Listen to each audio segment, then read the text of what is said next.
Hello everyone. I hope and pray that you're doing well. Today is Ash Wednesday, if you hadn't guessed by my forehead. We don't have an Ash Wednesday service here, so for most of the past 20 years, I've been sneaking off to the Catholic Church for their Ash Wednesday chapel, which they have with students at the Veritas School. And it's there that I'm reminded of this Lenten focus on prayer and fasting and almsgiving. And I also get to participate in the imposition of ashes, right? That's where ashes get placed on the forehead as a sign of mortality and penitence. And they're inscribed, the ashes are put on your forehead in the sign of the cross with these words, "Remember that you are dust, and to dust you shall return." And the first step of the Lenten journey, as we begin Lent today, invites us to acknowledge our mortality and also our sinfulness, right? That this has been the practice in the church since the 9th century, and I'm always, when I go to the Catholic Church there, I'm always kind of self-conscious to walk up to the front, me towering above all these little elementary students as they all line up and I line up too, but then also shoulder to shoulder and side by side with their parents and their grandparents. But then there's this great equalizer. We heard it in the singing in the background today. Take these ashes as a sign that from dust you have been raised, and to dust you shall return. And so this season of Lent, begun by Ash Wednesday, reminding us to come closer to God again.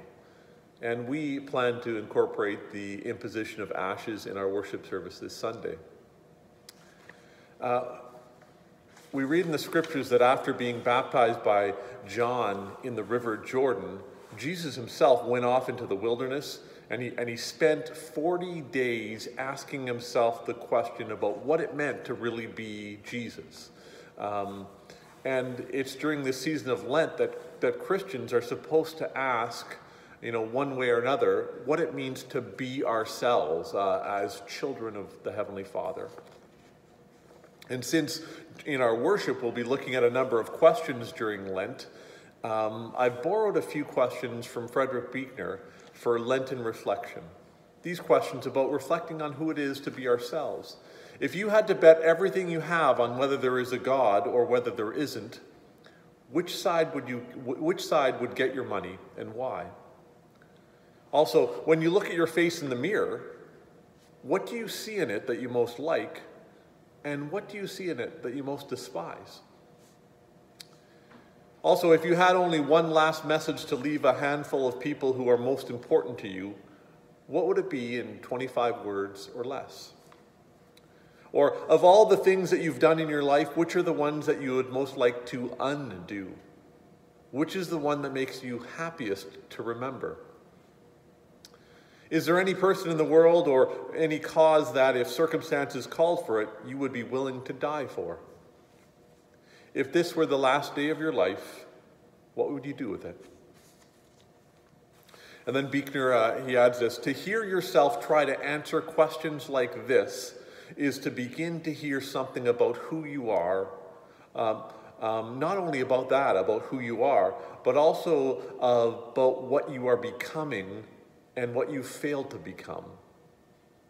I mean, it could be a pretty depressing business all in all, but if sackcloth and ashes are the start of it, something like Easter and resurrection might be the end. The peace of Christ be with you all.